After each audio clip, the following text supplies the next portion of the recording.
Kadang-kala emak ini memaksakan kehendak dia yang anaknya tidak punya kecondongan di sana. Semua harus belajar agama, iya kita setuju. Semua harus belajar agama, tapi tidak semua harus jadi ustaz. Enggak.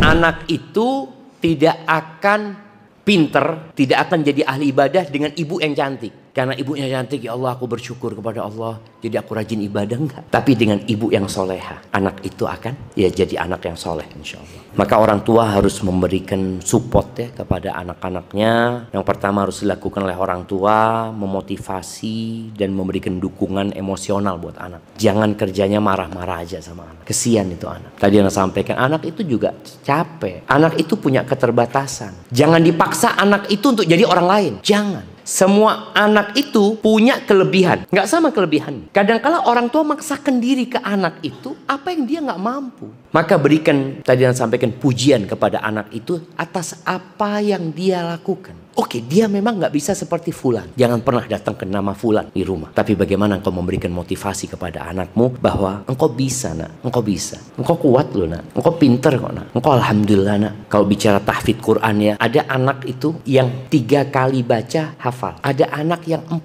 kali baca baru hafal. Maka jangan engkau samakan anakmu dengan yang 40 kali baca. Dipaksain. Nak ini akalmu kayak apa sih? Masya Allah nak, astagfirullah. Bagi kalau sudah kayak gitu mak, astagfirullah, astagfirullah. Itu anak sudah merasa dosa banget. Anak ini, anak hadir di dunia ini hanya nambah dosanya mak anak kayaknya. Enggak, jadi anak itu kadang orang enggak, aku kepingin target dia 30 juz. Ada yang hanya bisa 3 juz. Ya jangan dipaksain, dia mungkin punya kelebihan yang lainnya gitu loh. Allah itu udah atur semuanya jadi sempurna. Dengan ada yang jadi ustadz. Sampai ada mahasiswa nih, datang dia waktu itu tes lisan. Udah lulus dia tes tulisnya. Anak tanya, antum kesini keinginan sendiri? Enggak Ustaz, ibu ana Ustaz. Dia lulus pesantren. Terus antum inginnya apa? Anak inginnya jadi dokter apa dia? Anak nggak ingin Ustaz. Coba ibu anak memaksa dia kepingin anaknya jadi ustadz, katanya ini itu macam-macam. Anaknya baik masya Allah.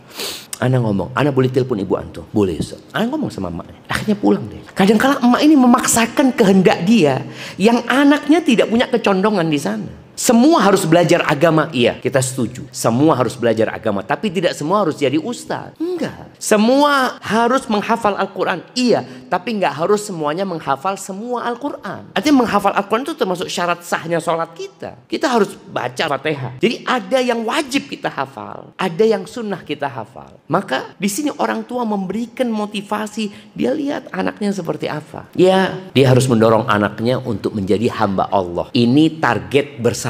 Nggak ada yang berbeda target. Targetnya bagaimana anakku menjadi hamba Allah. Tadi jadi hamba Allah yang dokter, jadi hamba Allah yang pilot, jadi hamba Allah yang apa. Tapi dia tetap dimanapun jadi hamba Allah Azza wa Jalla. Motivasi dia. Dari sejak dia kecil selalu dikasih motivasi. Ya kadangkala kita capek, lelah. Nah cuma tolong orang tua ketika engkau merasa lelah mendidik anakmu, engkau ketahui anak itu juga lelah dididik sama dirimu. Sama. Kita kan selalu nggak mikir gitu. Kita selalu nyalahkan dia. Tadi dia sampaikan, kalau dia bisa ganti emak, mungkin dia kepingin ngajukan, Pak ganti emak yang lain lah Pak. Kayaknya anak bodoh banget sama emak yang ini. Betul loh Cem. Makanya kadang-kala dia diajar sama gurunya, dia jadi percaya diri, masya Allah. Tapi ketemu emaknya, aduh bentar lagi sudah salah lagi anak ini. Dia memang bisa menghafal cuma dua garis. Ya udah itu, jangan dipaksain dia harus 5 garis. Ini benar-benar orang tua harus memotivasi. Anak itu punya kelebihan, Allah sudah berikan kepada dia. Tinggal bagaimana mengarahkan. Masya Allah. Anak punya teman di pondok dulu jangan. Dia memang nggak cerdas, tapi dia nurut anak itu. Masya Allah. Kita lulus, dia jadi pegawai negeri, yang lainnya nggak jadi pegawai negeri. Ternyata dia punya kelebihan di sana. Ketika dia kelebihannya umpamanya komunikasi sama orang, ngomong sama orang, ya sudah kita arahkan ke sana. Dia mau jadi apa nantinya. Maka orang tua tolong jangan menghancurkan perasaan anak. Jangan.